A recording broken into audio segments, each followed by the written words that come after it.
Alright folks, so in this video I'm going to mention a few very important things regarding the Chinese culture which you might not know about. First of all, this is very important. Okay, I got a rice bowl here and a chopstick. So whenever you go to a Chinese restaurant, or if you have Chinese friends or Chinese colleagues, if they invite you over for dinner, and please don't ever do this. Okay, don't ever, let's say if you have to take a call, you have to go to a washroom break, don't stick your chopsticks in the rice bowl like this. Okay, because you know what this means, right? This looks like you're burning incense.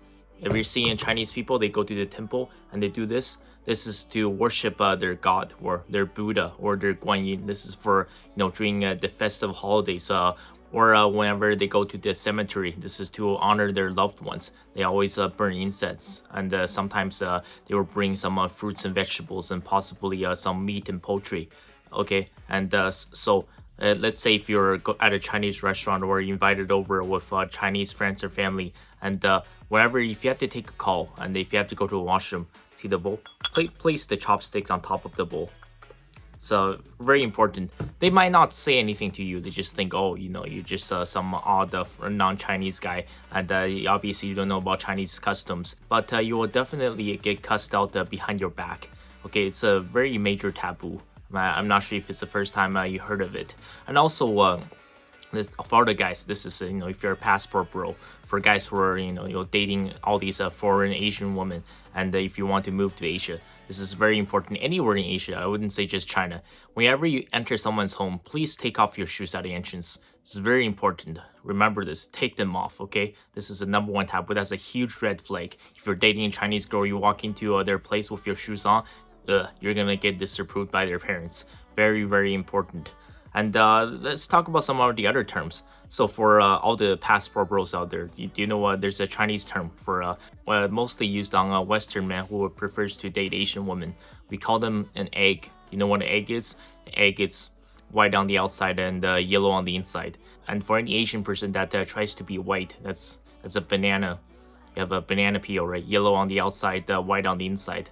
I think in India they call them coconuts. Every country has these terms.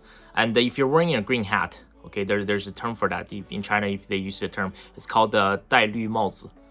That means you're getting cucked. That means your wife or your girl is cheating on you. She's sleeping around with other guys. That's not good for you. You don't want to be wearing the hat in China. And well, maybe the other hats are okay, but definitely not the green one. And there's another term. This is derived from thousands of years ago. I mentioned this briefly in an old video about cutting the sleeve. So there was an ancient gay emperor in China. He was taking a nap with his boyfriend. So when he woke up before his partner, he didn't want to wake him up. So he got a pair of scissors and cut off his sleeves in order to not disturb his partner. So this is called this term is from thousands of years ago. It's called 断袖. 断袖 means cutting the sleeve. This is how they described the gay people way back thousands of years ago. I'm not sure, maybe they still use it. It's not quite common, but that's how the term started. So if you have a broken sleeve, that means you're gay. One more thing, this is extremely important. This, have a toilet paper roll, okay, with you. If you decided to travel to China, either with a tour group or on your own going solo, always have toilet paper. Go to the convenience store, have some extras, put them in your purse, in your backpack. Do you know why? Because with the exception of the airport, I would say almost anywhere you can go in China, the bathrooms, they don't have toilet paper. I find this to be extremely annoying, to be honest. I've had many cases where it's happened to me where you go into the bathroom, you have to go for number 2 and there's no toilet paper. And it's unfortunate. It's mostly old people that do this. You know what happens when they put a roll of toilet paper there? The people, they just keep, taking it all. Sometimes you put a brand new big ass roll in, and some old lady or some old grandpa will walk in. They would just take the entire roll. This was extremely common. So in order to combat this, unfortunately, almost all the public restrooms in China, they don't have any toilet paper. So always remember to bring it with you. And almost all the public washrooms in China, with the exception of when you land at the airport, they're all squatters. And there's a picture right there. So, and you have to remember, there's no seats. You have to get used to squatting, which might be more sanitary this way. So because there's no surface contact, with your butt cheeks.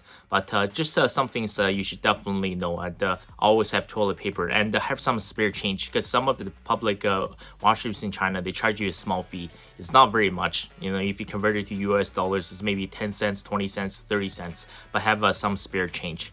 It is quite annoying, but every culture is different, right? And I thought I'd bring these things up in this video, some things you guys might not know. So remember, do not stick your chopsticks in the bowl like this. Lay them flat on the bowl, and have toilet paper, have spare change for using Chinese public bathrooms. And anytime you enter a Chinese family's home, always take off your shoes. Thank you guys so much, and we'll see you in the next video.